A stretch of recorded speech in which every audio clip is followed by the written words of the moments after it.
14 years old ako nung nadisgrasya ako sa isang basketball league sa Olongapo. And then pinahilot ko siya yung sa bandang hita. And eventually nasobrahan sa hilot. Nung dinala ako sa ospital, they found out may fracture. Tapos inoperahan ako sa General Hospital sa Olongapo. Doon siya na-infection.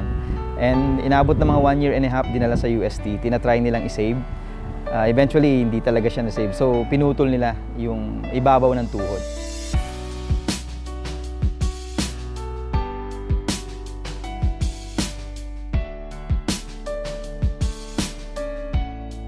Ako si Arnold Mina Balais, 41 years old, right above the knee amputee. Nagtatrabaho ako bilang isang orthotics and prosthetic technician.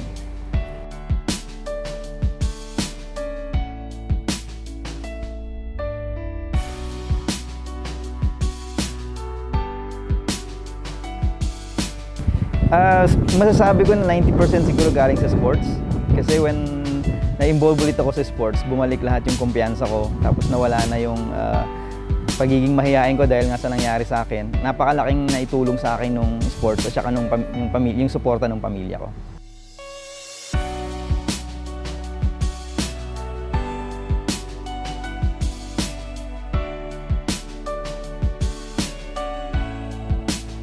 Palagi kasi akong nagbabasa rin ng men's health kasi as a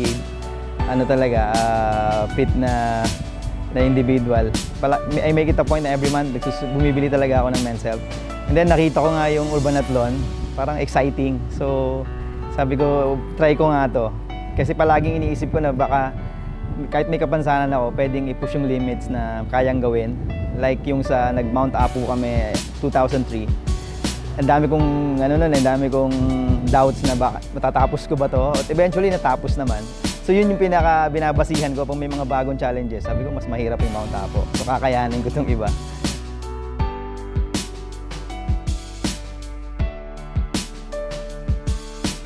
First time ko na sumali sa 10K.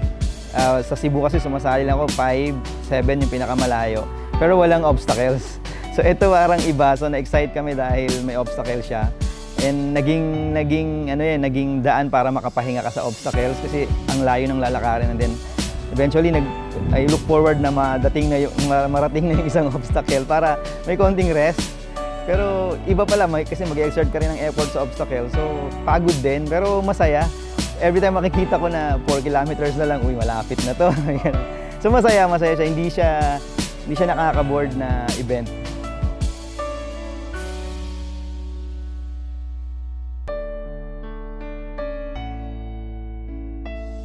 Nakakatawa nga kasi pag nalalagpasan nila ako, good job bro, good job. Tapos sabi, respect, ganun daw.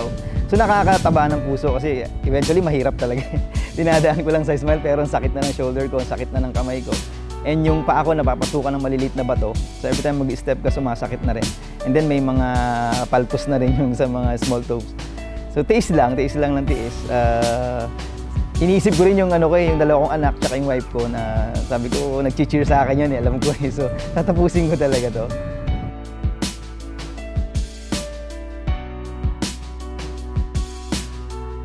Palaging yung kalaban natin sarili natin kasi once na inisip mo negative na agad, wala kang masisimulan. But when you start something, tinapos mo, eventually yung iba matatapos mo na rin. Palaging ikaw lang talaga yung kalaban mo sarili mo lang. Tapos po nagpa-apekto ka pa sa ibang tao. Mas lalong wala kang mararating. Sa akin parang double effort kasi dahil di ba kulang ka ng isang paa and then gagamit ka ng saklay tapos kailangan mong tapusin.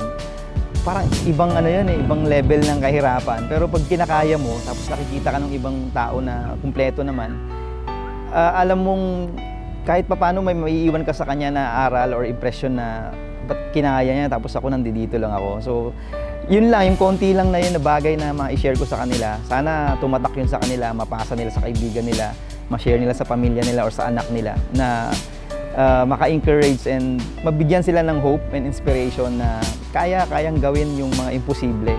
Basta lagi magsisimula sa'yo na positive ka palagi.